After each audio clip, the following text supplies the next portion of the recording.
काव्या रम्याला सांगून टाकते फार्म हाऊसवरती काय घडलं होतं।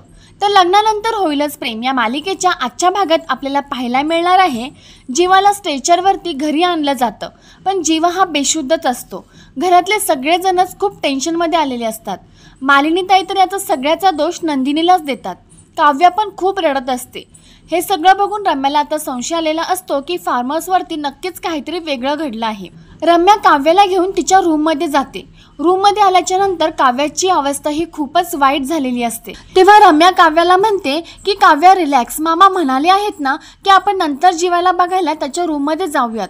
पण काव्या आता खूप जोरजोरात रडायला लागते आणि तिला असं रडताना बघून रम्याला संशय आलेला असतो की फार्म हाऊसवरती नक्कीच काहीतरी घडलेलं आहे। आणि इकडे काव्याला फार्म हाऊसवरती झालेलं सगळं काही आठवत असतं आणि ती त्या टेन्शनमुळे अजूनच रडायला लागते। रम्या ही काव्याला शांत करते, पण काव्या ही खूप जोरजोरात रडत असते। तिची अशी अवस्था बघून रम्या तिला विचारते की नक्की काय झालं आहे काव्या, असं काही झालं आहे का जे तू घरात दुसरं कोणालाही सांगू शकत नाही? पण तू मला सांग ना प्लीज, माझ्याशी बोल, मी कोणाला काहीही सांगणार नाही। अगं बोलल्याने तुला त्रास होणार नाही, बोल ना काव्या काय झालं? पुढे ती काव्याला विचारते की जीवा नक्की पाय घसरूनच शेकोटीत पडला होता का?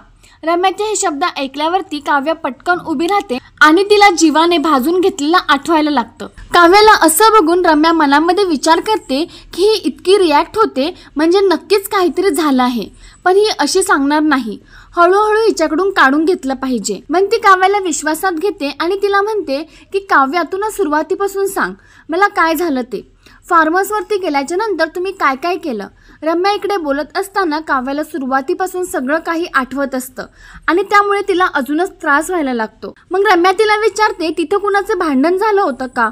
पार जीवाचं, नंदिनी जीवाचं, किंवा मिथुन काका आणि जीवाचं, का तुझं आणि जीवाचं? रम्याचे हे शब्द ऐकून काव्या रम्याकडे बघते आणि तिला जीवाचं आणि तिचं झालेलं भांडण आठवतं। रम्या ही काव्याला सतत काही ना काहीतरी प्रश्न विचारून तिच्याकडून काढून घेण्याचा प्रयत्न करत असते।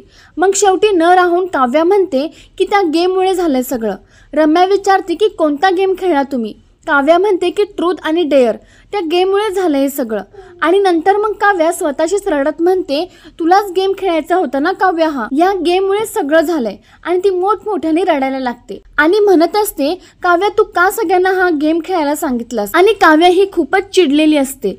आणि मग रम्या तिला शांत करते आणि तिला विचारते ट्रूथ आणि डेअर खेळलात का? मग पुढे काय झालं? या गेममध्ये कुणी कुणाला ट्रूथ विचारलं किंवा डेअर, एखादं विचित्र डेअर करायला सांगितलं होतं का?